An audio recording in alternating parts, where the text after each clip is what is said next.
Jane, we Hello. are back and we are going to be talking about building efficient marketing teams. I think we've had our fair share of mistakes in this space over the past few years. I mean, even me starting off working as a freelancer years ago and just how that experience was to then transitioning into the agency. And since we've been going, we've probably hired hundreds of freelancers now over the past few years to then building our own internal teams and also working with our clients as well, right, on helping to guide them in terms of their own internal hires to building marketing teams. So I think this is going to be an exciting one to dive into because it's often a question we get, right, in terms of like, what should I look for and that kind of thing. So this should be fun. And I guess the question is back to you, since you've been the one attending a lot of the interviews or with the clients. What do you think is the important metrics or the parameters of an effective marketing team?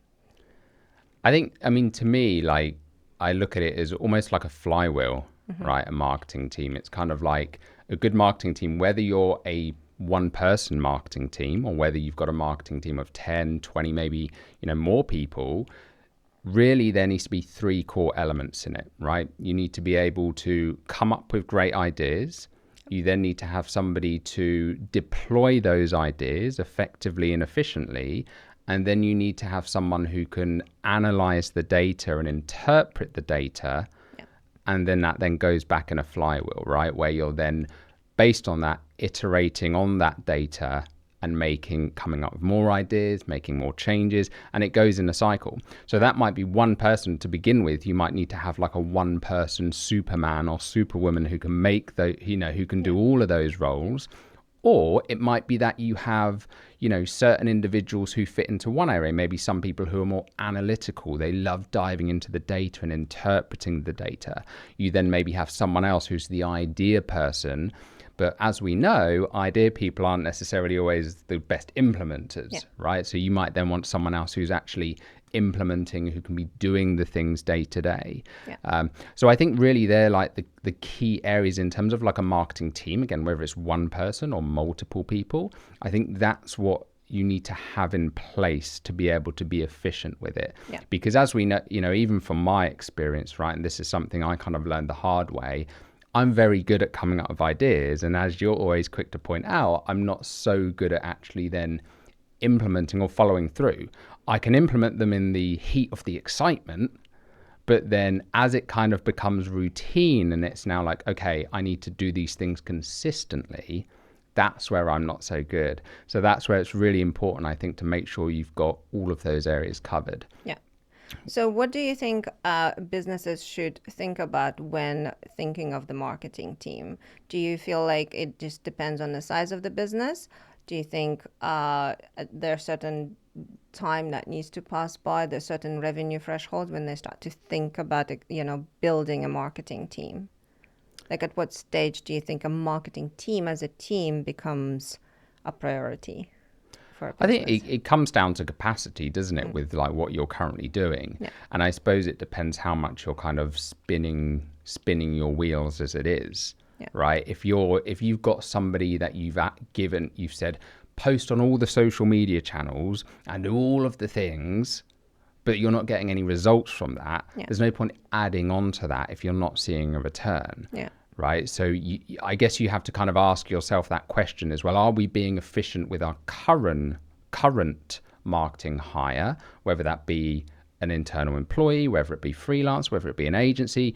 Are we being efficient with that spend? Does it make sense for us to add more onto the team? Or are we just doing more for the sake of doing more? Because we often see a lot of companies doing that, right? They're just adding on more just for the sake of it because they think it's something that they should be doing. One of the other areas that I think is fascinating, and obviously, we've struggled a lot with ourselves, is knowing kind of what things to look for, when you're hiring someone. Like what would you say is important when you're kind of looking for a marketing hire? I know marketing is quite broad, but like what are some of the key things you would look for? So I guess it's based on the priorities of your business. So which particular area of the marketing you want to focus on, right? And then start from there. So let's say it's the email marketing or PPC specialist team, right? So you'd want to, well, regardless of the area, you'd want to look for a person, obviously, who has the skills and experience and understanding of the particular platform that you are looking to target, if it's a paid media management kind of service. So be very knowledgeable about all the intricacies of those platforms, how the algorithm works, although no one really knows how that works, but at least be familiar, to the best of their abilities. So definitely the skills behind that area. And then the interpersonal skills, the characteristics of that person. So whether they're very analytical or creative. So again, depending on the role, depending on the type of marketing that you're looking to expand, you'd need a different type of people with different skills in that sense, so creative or analytical. So these are the two kind of like areas initially I'd be focusing on.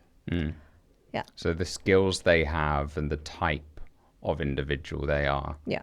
Yeah. It's an interesting one, isn't it? Because I guess, you can have two people with the same skill, but then they can be different types of individuals, right? You might have someone who's got this email marketing skill, but they're more analytical, and then you might have someone else who's more creative. And that, again, that comes down to that thing of like, what are they doing? Yeah. And that's also going to come down to like the volume of work you have as well, right? Like you might not need two people to be doing email marketing, or maybe you do, depending how much volume you're sending out. So yeah, I guess that's an interesting point. The thing I would add to that, and that I've always believed is a hugely undervalued marketing trait, people don't look at this enough, is curiosity. Curiosity to me is just such a huge determining factor of whether somebody's going to be good in a marketing role. If somebody has an insatiable curiosity about why is this happening? Why do people do the things they do? Why are people leaving the website? When people have that insatiable curiosity, they will find out the answers. They tend to be the people who are very empathic, they're compassionate, they want to understand people's behaviors, they want to understand human behavior, which is ultimately what marketing is all about. Yeah. That's what makes great marketers, people who understand why people do things the way they do. But also, they will be driven to dive into the data and to try and interpret that data. For sure. The other thing, though, I think as well, is that they also need to be... Marketing isn't something where there is a clear black and white. Agree. Yeah, and it's tricky, though, sometimes, because this is where with hires it can be difficult, because when you do have more data-driven analytical people, they want a kind of clear process, right? Is let's follow this process, let's get this done. But the simple fact is, it's not always going to be black and white. There's always these nuances and variables and all these other things that come into it. So you have to be okay, or the individual in a marketing role has to be okay with chaos almost, right? Yeah. So I think prioritizing the most important bits, I guess. Again, depending on the types of marketing that you're doing, it's the ability to identify what is important, what gives us the best result, the cleanest data and the best results, and then focus on that. And then just tightening that up, nailing it, and then moving on to the next lowest hanging fruit, and the next one, and the next one, and then come back, analyze the data, reiterate, implement, rinse and repeat. So yeah, that's the one that I would focus on as well. For sure. Yeah. And another question that comes up a lot, and I've seen this a lot even in just kind of online forums and just from having conversations with potential prospects, where they are trying to decide between, do we hire a person internally, or do we hire another person internally? Do we bring on an agency? Do we hire a freelancer? Yeah. It's those kind of often those three things where people are kind of just umming and ahhing about which one they should go with. What do you think about how to think through that process and how businesses should be approaching that? I guess initially you just need to look at the volume of work required, right? So and the business's financial position. Are you actually able to hire someone full time internally, as a full time role, maybe part time, but regardless, you just need to be able to calculate the costs. These are the administrative operational costs that the business will incur every month. So are you in the position to financially afford this person, in a full-time position? The bigger you are, obviously, the more churn you have in terms of the revenue, the leads and whatnot. You might start looking a little bit more, into an agency situation. If you're quite small, then maybe a freelancer would be a right solution for you. Just a small project, one off here and there, and then see how it goes, and maybe rehire them again for another one off project, etc. Maybe it could be a couple of hours. So it just depends on where you are as a business financially. Can you afford a full-time person or whatnot? Sometimes it happens that you start with like small little projects with a freelancer, and then they're doing such a great job that you might want to bring them in, a bit more on a permanent position or semi-permanent position. It just depends on the relationship that you have with this person, and their performance and the results that they're giving to your business. Sometimes it could be the other way around. You can, let's say you're financially in a good standing to actually have an agency. Maybe you start with an agency, and then you think, actually, I can bring now the internal person in who can kind of work with the agency exactly directly, and maybe we, advise them on certain areas. Maybe the agency can advise them to expand on the certain areas of marketing. Does that make sense? Yeah. I agree. I think it definitely makes sense. Like there is a certain point early on where it probably doesn't make sense to, well, either hire an internal employee or to work with an agency. Because the thing you have to bear, it's expensive hiring an employee for one, and then working with an agency, it can also be expensive because let's say you want to run a paid media campaign. Not only have you got to pay the paid media budget, you've then got to pay the agency management fees on top of that. Yeah. Right? So these are all things you have to factor in. Whereas, it might make more sense in the early stages. And, we've had many conversations with startups and new businesses who, approach us. And a lot of the time I will say to them, I don't think it makes sense for you to work with an agency right now. Yeah. Because I think they're either better off getting a part-time freelancer or learning to do the thing themselves. Yeah. And I can generally tell, like if people are very, non-marketing savvy, or, they just don't have any interest in it whatsoever. You don't want to kind of force someone into trying to do that because they're just not going to keep it up. But there are some people I speak to where they're actually really marketing savvy. Yeah. And all they need to do is put a bit of additional time in it. It's like, well, look, as a startup, sometimes you have to make those sacrifices, right? But then I think it gets a bit more interesting with larger companies where, either you don't have a team, or even if you do have a team, I don't think there is necessarily a cutoff, because even, we've got clients who have marketing teams in place, sometimes large marketing teams, and a lot of the time they will bring in agencies because they provide a fresh perspective. Right. And this is often one of the most valuable things with an agency. Not only is it an outside perspective, and naturally we all know within our own businesses, it's very easy to get blinkers, and then you can lose very quickly the competitive advantage because you're now not seeing things from an outside perspective, and it's very easy to miss things and take things for granted. So that's a big reason that a lot of larger companies do end up bringing in agencies. But then the other reason, a lot of reason that our clients work with us is because we don't niche down and specialize in a particular industry.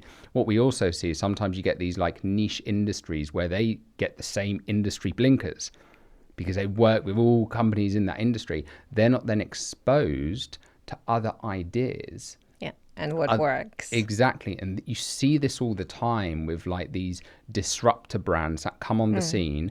9 times out of 10, those disruptor brands have come from a different industry because they brought in fresh ideas. So again, this is another reason that people sometimes like to work with agencies on that side.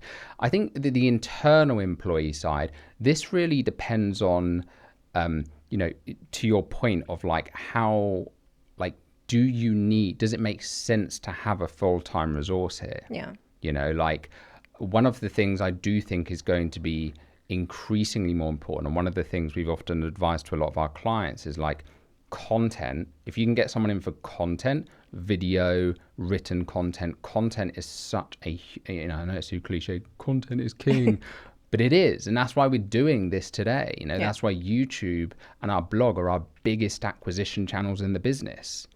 Because content is so important, it helps to educate potential buyers on why they should be dealing with your brand. So if you can hire somebody internally, if you're looking to do that, I would suggest that's one of the most effective places to bring an in-house person, I think, for sure. I totally agree. And I think we've had a few clients who were literally trying to do everything, post the YouTube, TikTok, Instagram, whatever other platforms, content there, only to no avail, because not understanding where your audience is, right? Where are they hanging out? Where your audience consumes your content from. So that's number one, is knowing that. And then once you target those with the relevant content. So having, like, I totally agree, having someone internally knowing where your audience is and creating the content to target that platform for that particular audience is super important.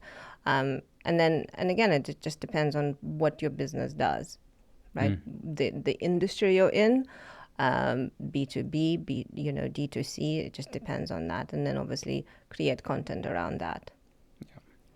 I think the other thing as well is, on the content side, and the reason in-house is generally more favorable there is you're never going to, even if you get, find an agency or a content writer who has experience in your industry, they're never going to be as passionate as you are within the business, as your internal team is, and they don't have the same level of access as an internal team member. If you've got an internal team member who can sit down with your team, who can interview, thought leaders or subject matter experts in your team, you're always going to be the experts in your space. We were talking about this the other day, right? How the blogs I've written on our website, even the ones that don't get as much traffic, they have such a higher conversion rate compared to blogs that we've had external content writers do.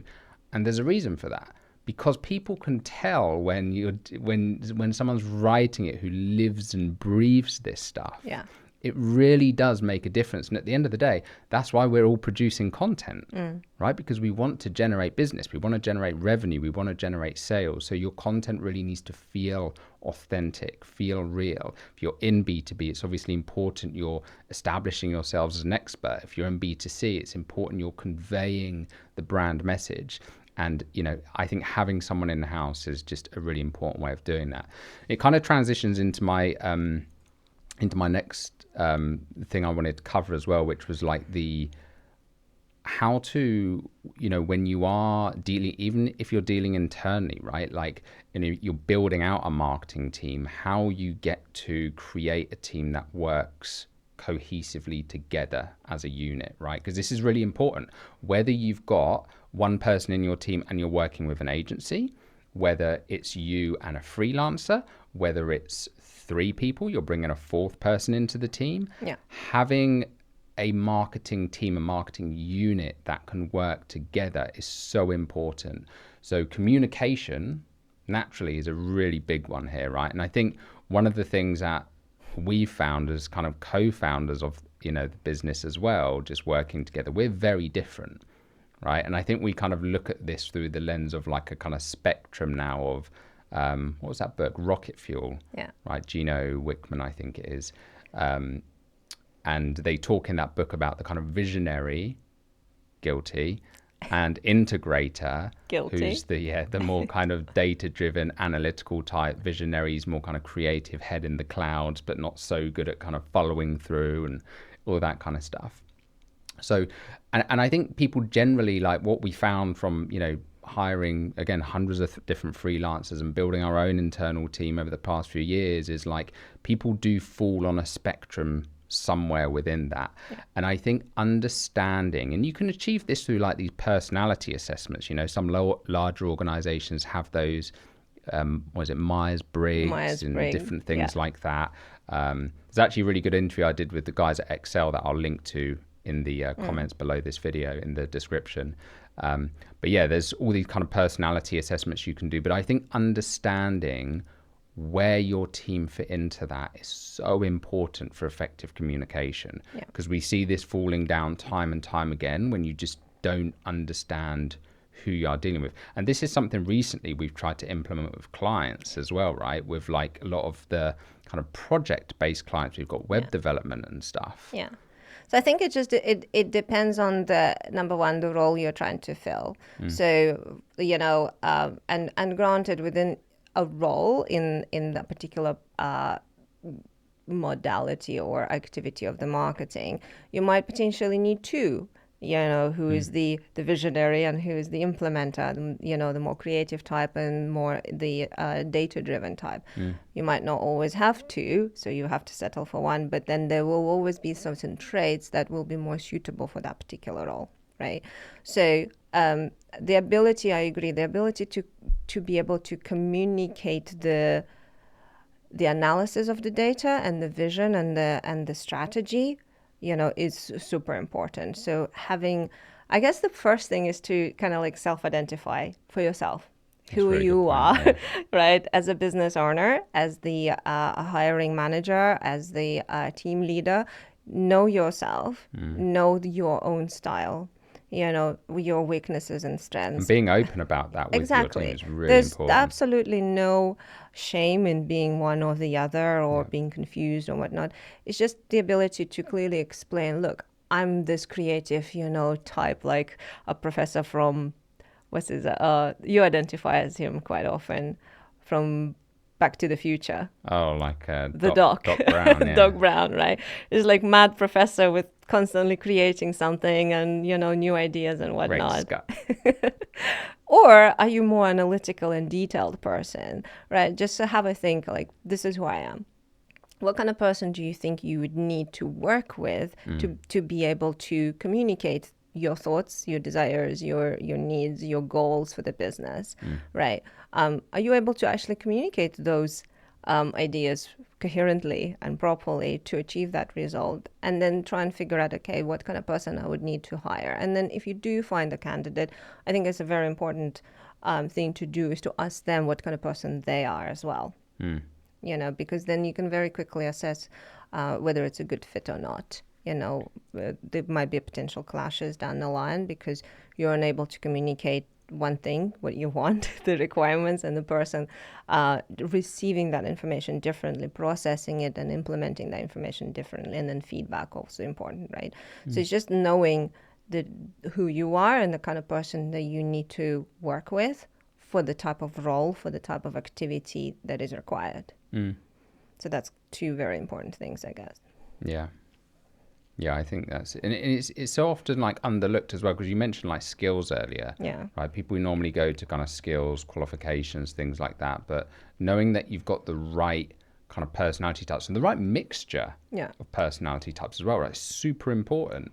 Because this is often the thing you see with, especially with like when there's like a solo founder in the company and they just hire a load of people who look like them, not like physically obviously, but like they have the same kind of traits and personality types, and then you end up with like a really imbalanced team or really imbalanced organization. So I think it is really important to make sure you're actually saying, hey, how can we plug these gaps we've got?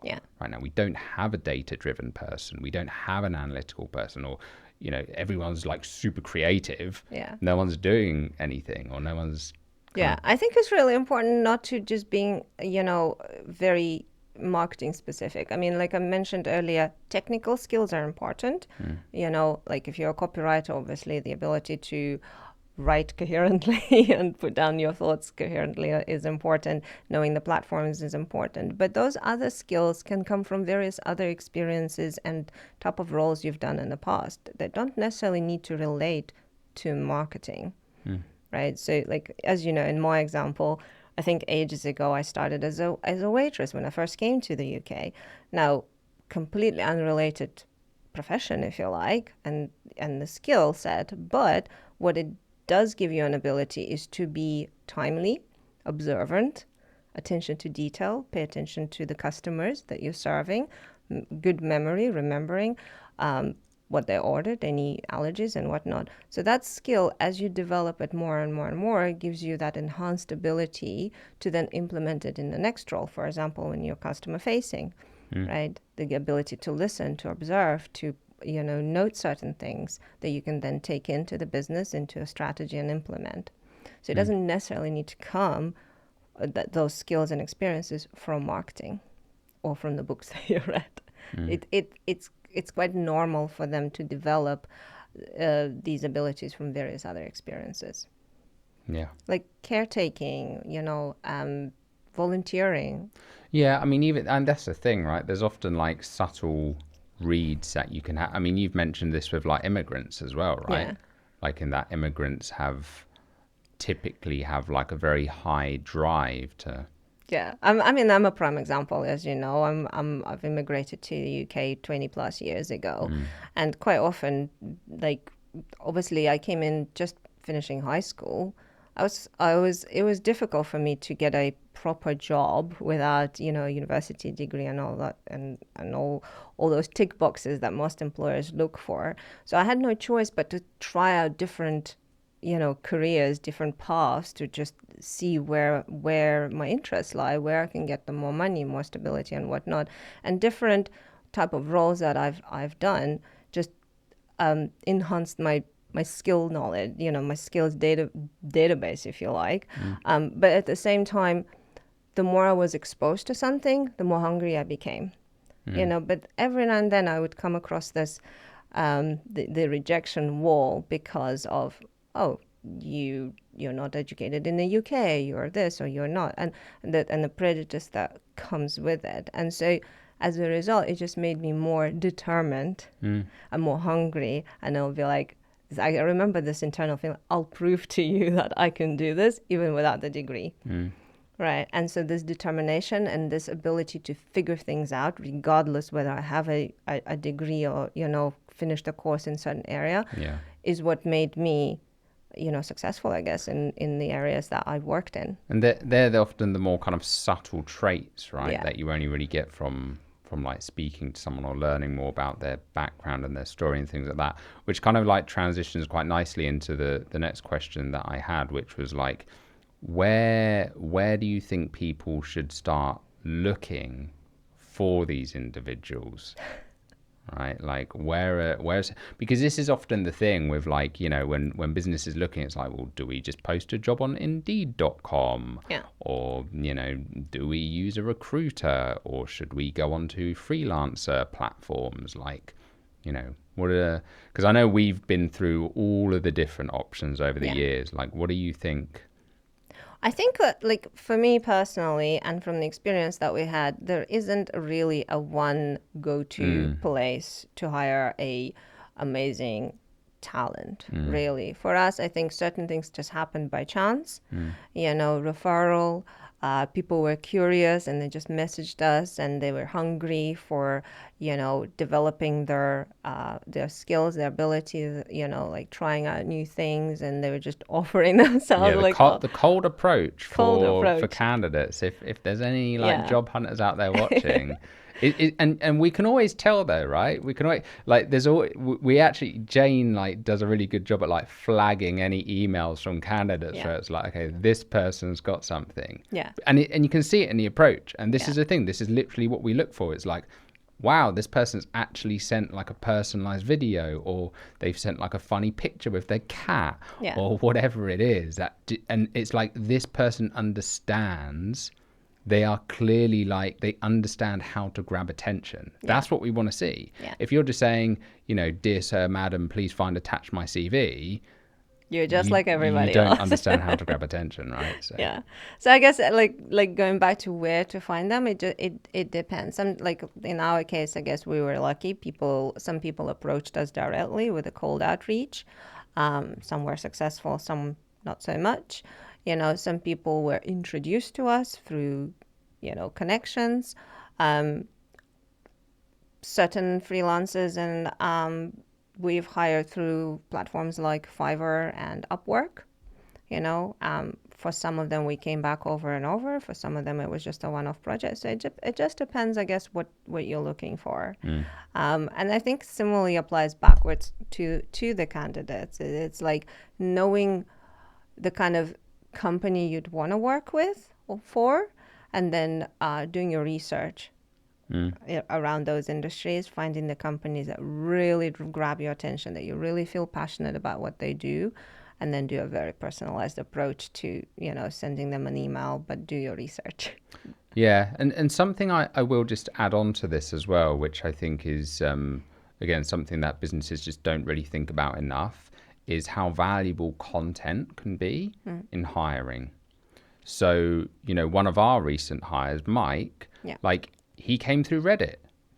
He found a piece of content or an answer that I left on Reddit, and he responded through that. And I could tell from his response, like he was exactly the kind of, person that we needed to have on the team. And this is the thing, like sometimes, and we have people all the time who see YouTube videos from us and they're like, I want to work with these guys. Like, these guys are awesome. This is the thing that comes with content, is you will find people who resonate with your brand. They're and this is a great thing about content, right? You're showcasing your values, you're showcasing who you are as a business, you're showcasing what you do, and you're allowing potential candidates to self-identify and say, these guys are awesome, I want to work with you. And to your point about personalization, you can then sift through that and say, this person has shown why they would be a great fit for us. So I think it's such an underestimated tool, and this is the biggest shame about this is businesses could be saving tens of thousands, if not hundreds of thousands, on recruitment fees by using their content as actually a way to be able to recruit talent internally. It's so underestimated and so underutilized. I really do think it's criminal. Other than personalization, what in your from your perspective, what other qualities and kind of achievements or activities you'd be looking for in a person approaching us, for example, to be hired? I think one of the things in the past you mentioned is like, show me some proof or something that you're doing already. Like Mike, for example, in his example, is already running his small kind of business around, or was it YouTube channel? Yeah, he's got his side hustle. Hustle. Anything like that, like side hustles. They've started a blog, like they've grown their own successful blog, like hobbies and things like that show they're a kind of digital practitioner.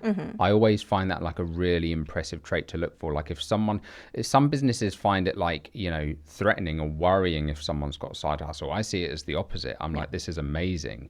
And actually, I think if you give someone the space and the freedom to be like, yeah, this is awesome. Like, hey, can we support you with this hobby you've got, this side hustle? The level of trust you will build with your team from doing that, I think will flourish a much better long-term relationship. If you're like, you're not allowed to have a side hustle, I think if anything, it creates this kind of, lack of trust in the organization. You're then not going to get the best out of your team. At the end of the day, it's up to each individual business. But yeah, I think there's an important element to allow people to explore, again, like what we talked about earlier, that curiosity, that kind of, hey, like I want to see what's down this road. I think that's a really important part. So I'm always looking at things like that, like this doesn't mean you have to start a side hustle or something, but if you're like listen to certain marketing podcasts or whatever that show books. that you just are curious, that I think that's what it comes down to. That's how I distill it, right?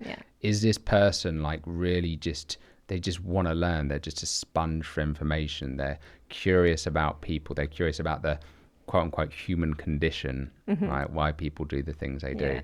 I think that we've actually sort of built in these sort of questions in our interview process, haven't we, in terms of like, tell me the people that you're following, the influencers, the YouTubers, the thought leaders out there that you're following and actively reading their content, listening, watching their content. tell us the books that you read, what kind of books you read, in the space, to enhance your development, to enhance your knowledge and skills and that kind of thing. I think these sort of questions are really important, and they tell a lot about the person. Like how often they read it. Is it like a one book a year, or is it like a constant, enhancement? And you can often tell as well, I think, with how kind of niche, for example, you've got these kind of mainstream marketing influencers like I don't know, Neil Patel. No offense to Neil Patel, he's great, but he's a kind of, I'd consider him very mainstream marketing influencer. You then have kind of, I think, more niche like subject matter experts in areas where I can generally tell, like, okay, this person's dived pretty deep into this to know this individual or this podcast or this publication. So you can kind of see where they're tugging on these different threads.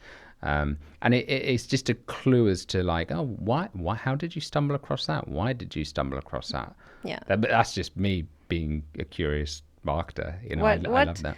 What other traits would you look for in a person, regardless of the role that they're filling in, within the marketing team? What other traits, the qualities that you'd consider to be very like critical, nice to have, and not so much don't care about? I think qualifications, I'm going to go out on record and say this, they mean absolutely nothing. Agree. There is total garbage, such a terrible way of hiring or finding candidates. So yeah, qualifications is an absolute no-no. But I think it really does come down to those kind of more quote unquote soft skills. It comes down to where they are in that spectrum, and therefore what role, how can they fit into your existing team. It then comes down to does this person have the kind of natural curiosity to thrive in a marketing role, and then to your point, do they have these skills to be able to fit into where I need them to. And that's naturally then going to come down to like their experience level and how much like what kind of role are you hiring for? If you are a business where you've already got a marketing team, you're looking to add a specialist in a certain area, like you want a conversion rate optimization specialist, you want the best of the best. Cool. You're going to have to find someone who's got that proven experience, who's got those skills in that area. Yeah. If you're a startup and you're looking for your first marketing hire, a marketing manager, you might need someone who's maybe you've settled on someone who's a bit more junior, so they don't have all that experience, but they've got the right characteristics in terms of that curiosity. They're hungry, they're driven, they're listening to all these marketing podcasts. Great. So it kind of comes down to like where you are in your business journey. You have to find that balance, right? We've kind of talked about this a lot in terms of like finding that right balance of what makes sense for where you are right now. Totally agree. What about geography? What about like geographical location, office-based or completely remote? Yeah, I mean, this is a tricky one, isn't it? Like office-based versus remote, I think is there are pros and cons to both. I mean, geography is the obvious one to being remote, is that you have access to such a wider talent pool, right? We're a fully remote company now. We did have our offices in London. We don't really use them anymore because our team is all over the world now. Yeah. So this is a thing, but that opens up an incredibly wide talent pool for us. Yeah. Whereas if you're constrained, it can be very long to find. It can take a very long time to find the right people. You're constrained to a local talent pool. So yeah, I think opening it up is a huge benefit. But then you do miss things with, not being an internal company. Like I think there's an energy in this like creative vibe that happens when you've got everyone in the office together. Yeah. So there are benefits to it. And I think hybrid companies, that's the kind of best way to go. Yeah. Or even if you do kind of regular, one of the things we've been talking about is doing like, quarterly meetups or whatever, or mini off-sites and that kind of thing, right? Yeah, because I think it's important to get that in-person energy. So I think the benefits probably outweigh the cons of being remote. But there are pros and cons to both, in my opinion. Totally agree. And I think, like, for me personally, geography absolutely doesn't matter. And I totally agree with the point that sometimes the most um, weird locations can offer the best talent that you haven't even thought about. And we were so lucky to have people from as far as Australia and India, on one side of the world, to the European continent, and then in the US and Canada. So I think we were quite lucky to have that wide pool, because it does really help with different time zones as well. And then our clients, for example, being based all over the world. And so having a team that can accommodate the client's time zone really, really helps as well. So I guess depending on your own business, if you're hiring, it's just identifying, okay, is it really important that my team is, geographically located to be in the same area, to be efficient in delivering the results that I'm looking for, I guess. So it just depends, I guess, on the business as well.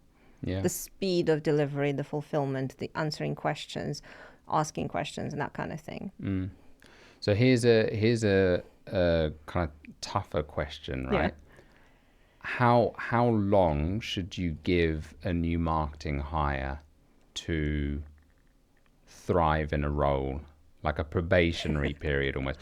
Whether it's an internal employee, whether it's a freelancer, whether it's an agency, like how long do you think you should give them to evaluate them? I guess, again, it depends on the type of business that you are. So it depends on the buying cycle of the business that you're in. So if you're an e-com store, for example, you want results faster. You typically have purchases happening on your website every day. And so you need to be able to kind of access the data, analyze the data, implement, tweak, pivot, whatnot. Yeah, you can expect to see results much quicker. Exactly. For other businesses, depending on the industry, again, and the type of thing that they do, the buying cycle might be much longer, maybe up 2 to 3 months, sometimes even longer. And so, like a year plus, like for some, a year plus, yeah. So it depends. And so giving a realistic expectations to a person to be able to prove themselves and turn things around or deliver meaningful results within that time frame is what will determine like how long. I think that's a really good point. And actually, because you're right, the buying cycle is such an important thing to factor in. I think one of the things you can ask, whether you're bringing somebody in-house, whether you're working with an agency, is what's your roadmap? Yeah. Like, how do you see this working? Because let's say, for example, you're selling very high ticket B2B. You've maybe got, you're selling something that's like a £1 million plus contract value, and it's like a 6 to 12 month buying cycle. You're probably not going to be generating leads for a good few months, right? They might be very few and far between.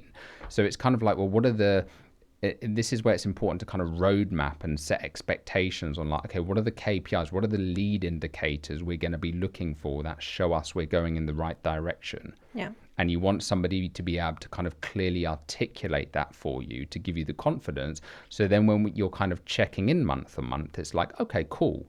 Like, this person can kind of explain where we are, where we're going, and it's not like, I don't know. Like, if they're clearly lost in the woods, that's a red flag, right? But if they can kind of give you that guidance and assurance of, look, here's what we're seeing, here's what I'm going to change, here's why we're going to pivot, then you at least know that you've got someone who is kind of heading in the right direction. Because like we talked about earlier, marketing isn't always clear cut. It's not always going to be a black and white thing. A lot of it does come down to experimentation, and that is going to take time. And I think it's important that businesses aren't burning and churning through really good talent that they're losing just because they had unrealistic expectations, right?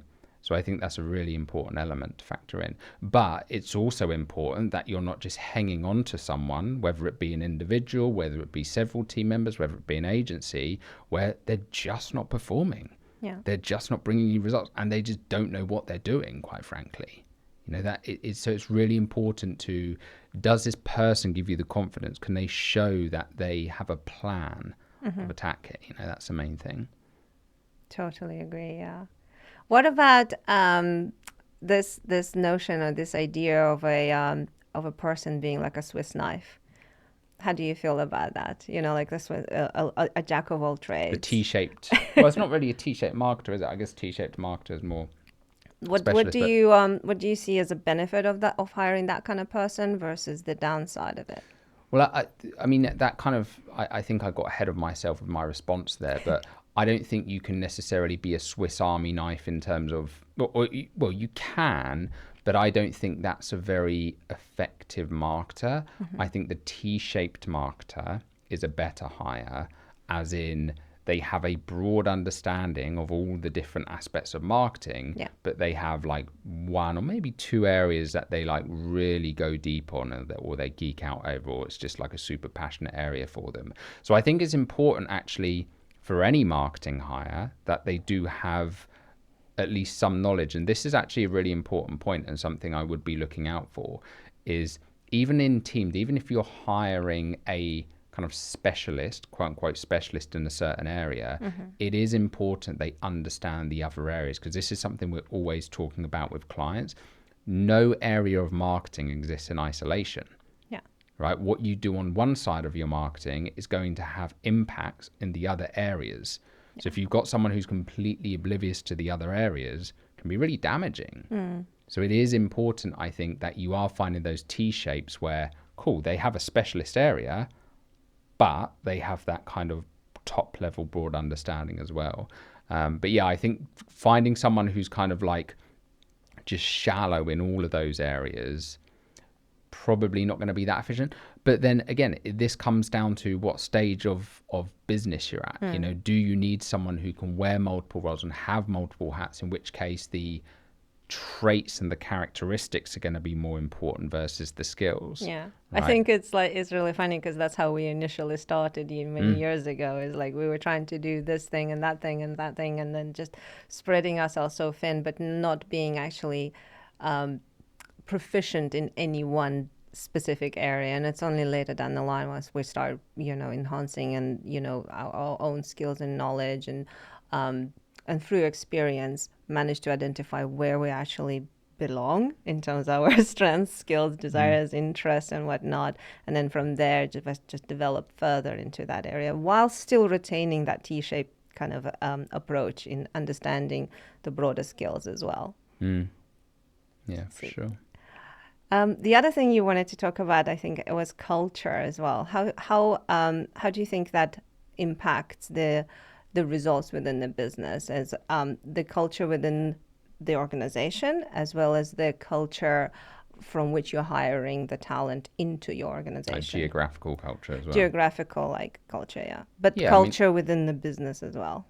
Yeah, I guess, there's two very different sides to that, right? I guess like the culture, like geographical culture becomes very important just from like a communications perspective, right? More than anything. It's like we were talking about earlier with being able to self-identify yourself and understand like maybe the personality traits your hires fall into, but then also being mindful and respectful of certain cultures and maybe how they communicate, and making sure that you're taking that into consideration, I think is really important. Taking time to understand different cultures, because there are sometimes wildly different things that might otherwise cause conflict. This is actually something as well, and again, I will link to this in the description show notes. But the conversation I had with Excel, we actually dived into this, some really interesting discussions around this, and to kind of how to make sure that you don't have these clashes and bottlenecks in the team, because people are just rubbing each other up the wrong way. Right? It happens so often. We see this all the time. You might have really good people in the team, but they're just clashing. Very often it's just like a lack of understanding is what it comes down to. I think the internal culture, this is a really important one, and this also comes down to, and I think it can be, internal culture clashes or bad fits, let's say, can be mitigated again through content.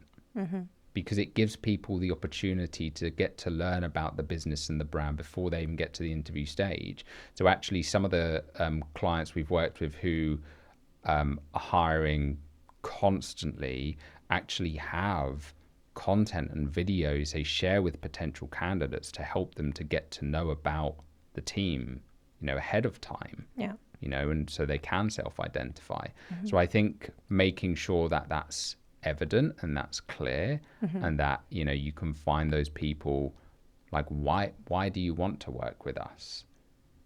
And to be able to get, but then, because a lot of employers will ask that question, right? But then you don't really get, if you're not giving somebody any context of which to make that decision on, it's very difficult. So show them, allow them to get to understand your culture. Yeah. Right. What about the religious backgrounds? Do you think that's important? And I guess that kind of like fits into the whole culture thing as well. So like in the example of BFO, I think we spoke last time, being a specifically like North London-based Jewish company, family-based, most of the employees are from the Jewish background, from the same community. Do you think that sort of helps the business? Or do you think it somewhat dampens the visibility of bigger picture? Do you think that's important that the businesses stick to their own culture? Because obviously there is an internal culture, there's the religious background culture, and so in some employers' perspective, that might be like the best fit because everyone is on the same page. It's a really interesting one. I think it comes down to kind of what we were saying earlier, right? People tend to stick to what they know. It's safer, it's more familiar. It's like the personality traits thing. Like if you've got a solo founder, like I was saying, you'll tend to kind of hire people who look like you, speak like you, act like you, etc. But then you do sometimes end up with lopsided organizations, or you do have blind spots, or to your point, like maybe if you're part of a certain community or religion or whatever it is, and you're only sticking, with that religion, you're probably going to shut yourself off to other markets that you might not. By having a culturally diverse team, ethnically, not ethically, a diverse ethnicity in your team, you're going to open yourself up to wider audiences, to more a wider customer base, and overall better results, because everyone, all different cultures, all different people from all over the world, they're going to bring fresh perspectives, they're going to bring fresh skill sets. So I think it comes down to opening up the talent pool, really, if anything. I totally agree, and to the point of like geographical diversity and ethnical diversity, I think a lot of people totally miss out on the gems that people can offer being from a different cultural background. So like for me, for example, in my case, as you know, and a lot of people might not know, is that I'm half Russian, and Russians are very direct. They speak their mind. They're like no bullshit in between. we don't follow this British bullshit politeness, as Russian people say. Like, we're very straightforward. Like, just say how it is. And some people might appreciate it because just tell me how it is. Like, don't beat around the bush. So that can be quite helpful. On the opposite side, obviously, like you said, I don't always have that degree of diplomacy, maybe. So I guess it just depends on the area, like whether you're customer facing or more of the background kind of area where you're working in. But I think like bringing in from different cultures can definitely enhance the business's view overall, the perspective that, and like you said, like just opening up to big opportunities as well. And sometimes these people with different cultural backgrounds can just open up and highlight certain areas that you never even thought about. All right, so final question for you. Okay. What would you say are some of the biggest mistakes that we've made over the past few years, that kind of around hiring or around finding the right people, kind of costly mistakes? I guess not being specific enough with the requirements, I guess. It's like being very specific as to what you're looking for, and you kind of end up with what you've asked for, basically. So be very specific as to like what you're looking for, the kind of person you're looking for, the kind of activities you want them to perform, and that will help you, I guess, to get the right person. I think the biggest mistakes that we've had is that this we weren't specific enough, or maybe we weren't explaining in greater detail as to what we were looking for, in terms of deliverability, in terms of, all the other qualities. So be specific, I guess, is the tip. Yeah, I agree. I think that's a big one for sure. Awesome, Jane. Good to have you back. That was fun. That was fun. Hope you guys found that valuable, and we will see you all in the next one.